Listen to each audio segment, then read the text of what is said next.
Il-Gvern mistenni jgħin madwar 25 każin tal-banda jew soċjetà mużikali li s-sede tagħhom tinsab bil-kirja. Dawn il-każini jinsabu f'riskju li jitilfu s-sede rispettiva tagħhom u għalhekk magħhom jispiċċaw wkoll ix-xogħol kollu li jagħmlu soċjetajiet mużikali fil-komunità. F'kummenti ma' One News, il-Ministru għall-Kultura Josè Herrera qal li jinsab konxju dwar it-titolu ta' dawn il-każini, dan kif il-protezzjoni legali li kellhom l-inkwilini tal-każini spiċċat.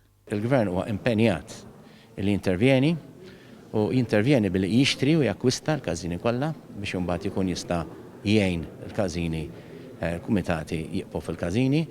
Il-proċess għaddej ġmielu u nispera li fil-ġimgħat li ġejjin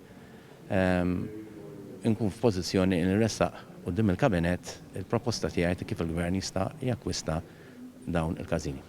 Minkejja li s-sitwazzjoni mhix waħda ta' emerġenza, titolu ta' ftit aktar minn kwart tal-każini tal-banet lokali huwa vulnerabbli.